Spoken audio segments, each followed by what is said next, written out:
Kita akan jawab pertanyaan pertama, Ibu Purwi Astuti. Assalamualaikum Ustaz. Waalaikumsalam. Bagaimana sikap kita terhadap orang tua yang masih non-muslim, yang selalu saja bersikap tidak baik ke kita? Ibu Purwi Astuti, Ibu tetap datang ke rumahnya, ke rumah ayah dan ibu yang non-muslim itu. Datang ke rumahnya, sanggup sebulan 2 kali, datang sebulan 2 kali. Papa, mama, saya belum bisa datang setiap seminggu sekali, karena setiap hari Ahad saya dengan anak dan suami di rumah. Tapi untuk hari Ahad kedua dan Ahad keempat jangan, tak ada duit, nanti bawah payah beli buah. Papa, mama, Ahad pertama, Ahad ketiga kami datang. Ahad pertama datang ke situ karena duit masih ada, gaji. Ahad ketiga, Ahad keempat sudah tak ada duit. Papa, mama, kami tetap datang Ahad pertama dengan Ahad ketiga. Datang. Belikan buah, belikan makanan, belikan yang sesuai kemampuan. Sampai di rumah itu, selamat pagi, selamat sore, selamat siang, cium tangannya, peluk dia, dengarkan ceritanya. Dicaci makinya engkau, Ibu Purwi Astuti, dasar kau binatang, monyet kau, diam aja. Jurusnya diam aja. Tahan-tahankanlah. Anggap aja dengar radio rusak. Dah habis selesai agak 1 jam, permisi. Terima kasih mama, ada tambahan. Nah, anak kurang ajar, pergi pulang. Tetap salami dia. Nanti hari Ahad ketiga datang lagi. Jangan bosan. Malam-malam menangislah. Jangan di depan dia menangis, karena dia makhluk. Dia manusia. Menangislah di hadapan Allah. Tahajud tengah malam, menangis di hadapan Allah. Berilah hidayah hambamu ini ya Allah. Rupanya sulit bagi Allah untuk memberikan hidayah pada ayah ibumu itu, Ibu Purwi Astuti. Senang aja. Qalbul mu'min baina asabi'ir rahman. Hati orang beriman itu di jari jemari seperti membolak-balikkan duit logam. Mudah. Kenapa tak diberinya hidayah langsung? Dia ingin melihat Ibu Purwi Astuti dapat pahala yang besar.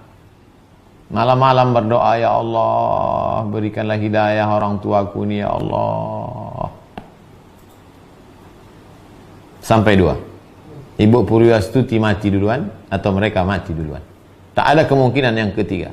Hanya ada 2 kemungkinan. Pakailah jurus saya itu. 2. Pak M. Zainur Rifah. Ustadz, boleh tak menunda mandi besar sampai pagi karena malu sama mertua kalau mandi sebelum imsak?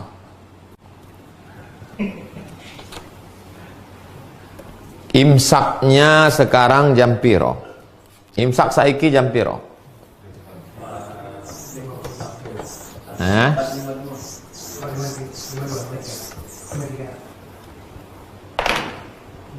Imsak di Pekanbaru Riau jam 4.49. Imsak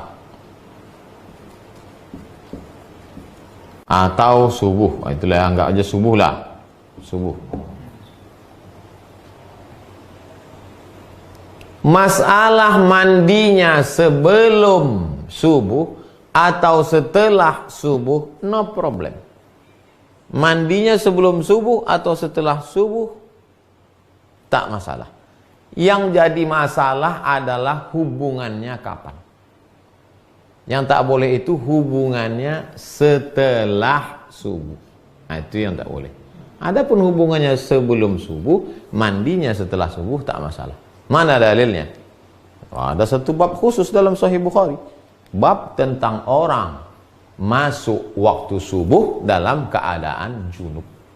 Puasanya sah. Nabi SAW idza qada hajatahu, kalau dia menunaikan hajatnya, dia berhubungan, kadang dia mandi Tapi kadang dia berwuduk saja, lalu kemudian dia tidur.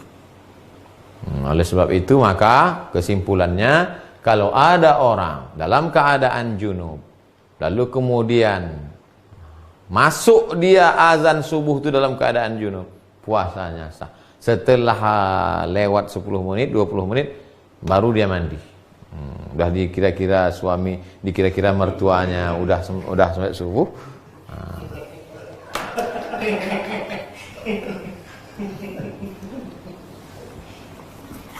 Begitu Pak Zainur Rifah. Ustaz, apa hukum mencicipi masakan di ujung lidah ketika puasa tapi tidak sampai ditelan? Yang membolehkan mencicipi masakan itu mazhab Hambali. Karena rasa itu di ujung lidah. Ada di sini sensor perasa di ujung. Nah, asin, asam, pahit di ujung. Nah, asal terasa. Habis itu ludah tuh. Karena yang dimaksud membatalkan puasa itu adalah idkhalu syai' ilal jauf. Idkhalu syai' ilal jauf. Memasukkan sesuatu ke dalam rongga. Yang dimaksud dengan rongga itu apa? Yang dimaksud rongga itu adalah ma'idah, lambung, wal am'a, usus, lambung. Mencicipi itu di ujung sedikit. Nah, itu pendapat mengatakan tak batal. Tapi saya pribadi tidak mengamalkan. Saya kalau masak bulan puasa, saya agak-agak aja dengan garam. Nah, dah. Tak pernah saya cicipi. Seumur umur saya tak pernah mencicipi bulan puasa. Tak pernah cicipi. Tapi perlu saya ceritakan, mana tahu nanti ada dengar ceramah. Ada ustaz yang membolehkan. Nah, itu dia pakai satu qaul, satu pendapat dalam mazhab Hambali. Alasannya apa? Ya itu alasannya. Tapi saya kalau dalam masalah fikih saya termasuk yang ketat. Maka saya tidak. Tapi ada ustaz kami mengatakan mencicipi aja pun batal Pak Ustaz. Mungkin 2 kilo pula dicicipi. Dari pagi sampai sore mencicip aja.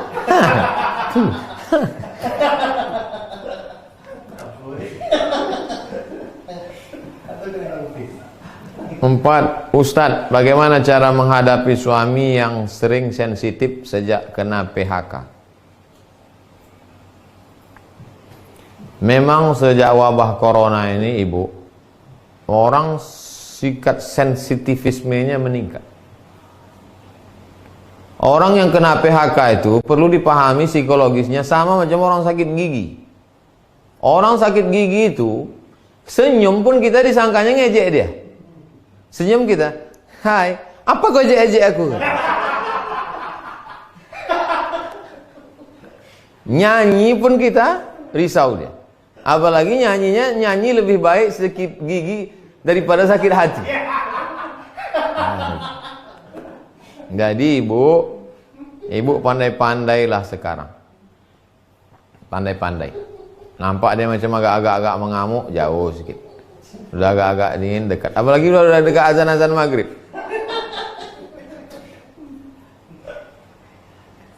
Nanti azan zuhur pun dia mengamuk juga. Saya yakin tidak ibu aja yang merasakan nih. Se-Indonesia, Bu. Berapa karyawan kita yang sudah di PHK? Hotel-hotel tutup, pabrik-pabrik tutup. Oleh sebab itu memang luar biasa sensitif. Dan orang yang emosi ini adalah siapa yang paling lemah di situ, itu yang dihamuknya. Dia mau ngamuk ke direktur, tak berani. Mau ngamuk ke security, tak berani. Mau ngamuk ke polisi, tak berani. Ngamuk ke DPR, tak berani. Siapa yang paling lemah di situ? Ibu lah dia hamuknya. Memang nasib ibu lah, kasihan. Itulah maka sorga itu diletakkan di bawah tapak kaki ibu. Sabar-sabarlah ibu menghadapi. Sabar-sabar bu. Kalau sabar ibu menghadapi dia ini, insya Allah tenggelam jadi laut merah bu. Macam Asiyah menghadapi Fir'aun. Tidak hanya ibu yang menghadapi itu, seluruh Indonesia bu. Banyak-banyak bersabar, banyak-banyak berzikir. Terakhir Ibu Desi, Ustadz bagaimana cara membebaskan diri dari perbudakan pekerjaan? Banyak sekarang orang diperbudak pekerjaan. Apa batasannya? Nih, jangan nanti besok semuanya, ini kan sekarang kerja di rumah nih. Tiba-tiba ditelepon sama atasan. Assalamualaikum. Waalaikumsalam. Gimana laporan kerjaan selama di rumah? Jangan sampai kita diperbudak pekerjaan.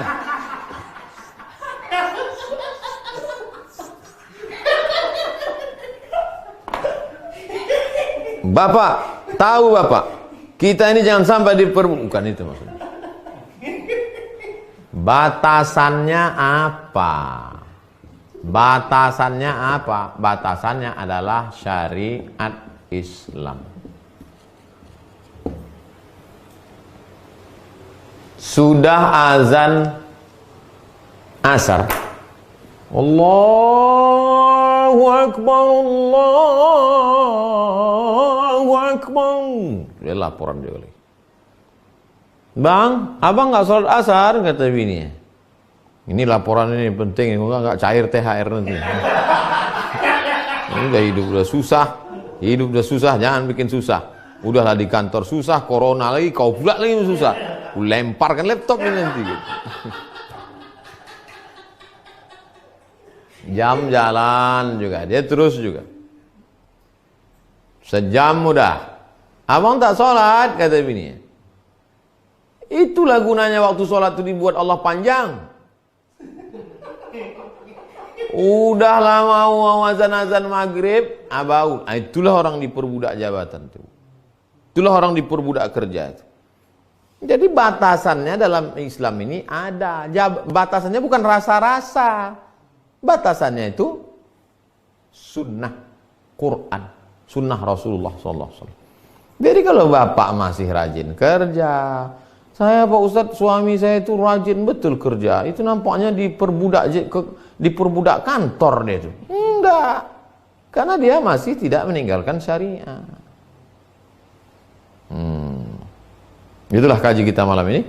Besok kita akan masuk stasiun yang ke-32, namanya stasiun zikir. Rupanya kita baru bisa berzikir setelah lepas. Hanya orang merdeka saja yang bisa berzikir. Hanya orang merdeka saja yang bisa berzikir. Orang yang masih diperbudak pasar, maka mulutnya berzikir, hatinya di pasar. La ilaha illallah cabai, la ilaha illallah bawang, la ilaha illallah tomat. Orang yang masih diperbudak kantor, maka zikirnya zikir kantor. La ilaha illallah SPPD, la ilaha illallah gaji 13, la ilaha. Jadi yang bisa berzikir itu orang yang sudah hurriyah. Ini nyusunnya ini bukan tanggung-tanggung nyusun. Lepas dari segala keterikatan, baru masuk bab zikir.